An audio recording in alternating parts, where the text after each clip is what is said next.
खुश आमदीद इस्तकबाल करते हैं नाजरीन आपका कश्मीर उज़्मा में। मैं हूं आपका मेजबान शब्बीर वानी। पेश है अब तक की अहम तरीन खबरें।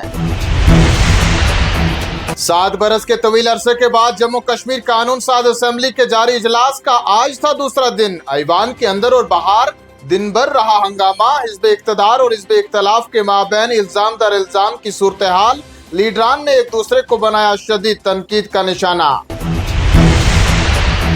पीपल्स कॉन्फ्रेंस के सरबराह सजाद गनी लोन हुए नाराज। असेंबली से किया वॉकआउट। कहा अगर हमें यहाँ भी बोलने की इजाजत नहीं तो फिर कहाँ बोलने की इजाजत है। लोन कहते हैं दफा 370-35 की बहाली, PSA का खात्मा, पुलिस वेरिफिकेशन, आम शहरियों की हलाकतों पर मुश्तमिल 7 तरमीम पेश की गई थी, लेकिन सिर्फ 2 को किया गया शामिल, जबकि 5 को रद्द किया गया। सजाद लोन के वॉकआउट पर भाजपा लीडर सुनील शर्मा का इजहार। कहा सजाद लोन ने पाकिस्तान के साथ अपने मोहब्बत का किया इजहार। लोन का मकसद मीडिया में आना था, उनका ये मकसद पूरा हुआ। शर्मा कहते हैं दफा 370 पर बात करना वक्त जाया करना है, वो अब एक तारीख बन गया है। दफा 370 पर सिर्फ वो बात करेगा जो कानून नहीं जानता। नौकरियों के सिलसिले में पुलिस वेरिफिकेशन मामले पर ऐवान में हंगामा। इमरान ने अपनी नशिस्तों से खड़ा होकर कहा गुनाह कोई करे और सजा कोई और क्यों भुगते। पुलिस वेरिफिकेशन पर मेंबर असेंबली बांडीपुरा निजामुद्दीन भट्ट भी बोले। कहा नौकरियां जम्मू कश्मीर सरकार फराहम करती है तो वेरिफिकेशन का मामला भी जम्मू कश्मीर सरकार के पास होना चाहिए। सजाद लोन कहते हैं मैं खुद हूं पुलिस वेरिफिकेशन का विक्टिम। मुल्क की किसी भी रियासत या मरकज के ज़र इंतजाम इलाके में नहीं है ये कानून नाफिज, सिर्फ जम्मू कश्मीर के लोगों को ही दी जा रही है सजा। स्पीकर कहते हैं ऐवान में इस मामले पर बहस करने की नहीं है कोई जरूरत। मरकजी ज़र इंतजाम इलाके में पुलिस वेरिफिकेशन का मामला वजारत दाखिला के है इख्तियार में। नायब वज़ीर-ए-आला सुरेंद्र कुमार चौधरी ने महबूबा मुफ्ती को बनाए शदीद तनकीद का निशाना। कहा महबूबा मुफ्ती ही जम्मू कश्मीर के खुसूसी दर्जे और रियासती दर्जे को नुकसान पहुंचाने की है जिम्मेदार।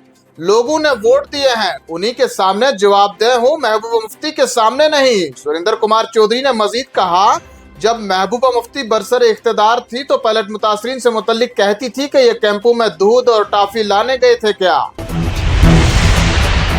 वहीं सजाद लोन और PDP पर भड़क उठी वज़ीर सेहत सकीना यतू। कहा इनकी ही वजह से जम्मू कश्मीर ने तारीखी रियासत और खुसूसी हैसियत खो दी। सकीना यतू कहती हैं आज हमारे पास रियासत नहीं, दफा 370 नहीं, जो तबाही यहाँ है इसमें सजाद लोन और PDP का है बड़ा हाथ, क्योंकि उस वक्त यही चला रहे थे यहाँ सरकार।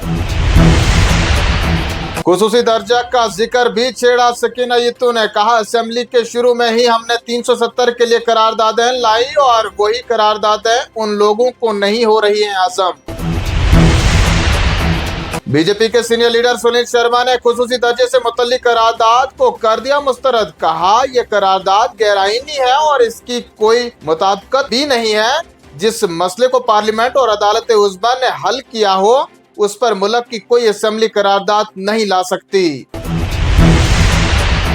नेशनल कॉन्फ्रेंस के तर्जमान इमरान नबी डार का महबूबा मुफ्ती पर वार। कहा महबूबा मुफ्ती अपनी जमात को मौजू रखने के लिए तनकीद बराए तनकीद में है मसरूफ। इमरान कहते हैं हकीकत यही है कि कलमदवाद जमात को जम्मू कश्मीर के अवाम ने मुस्तरद कर दिया है। इस जमात ने न सिर्फ जम्मू कश्मीर का खुसूसी दर्जा छीनने में भाजपा की मदद व अयानत की, बल्कि एक तारीखी रियासत को एक मरकजी ज़ेर इंतजाम इलाका बनवा दिया। और चलते चलते जानिए मौसम का हाल। गुज़श्ता 24 घंटों के दौरान वसी पैमाने पर बर्फबारी के बाद मौसम में बतदरीज बेहतरी। 9 मार्च तक मौसम मजमूई तौर पर खुश्क रहेगा। 10 से 12 मार्च तक बर्फबारी के एक और मरहले का है इम्कान, महकमा मौसमियात का बयान। इन्हीं खबरों के साथ नाजरीन आज का शुभारा इख्तिताम को पहुंचता है। दीजिए इजाजत, जल्द हाजिर होंगे कुछ और खबरों के साथ। तब तक के लिए अल्लाह निगहबान।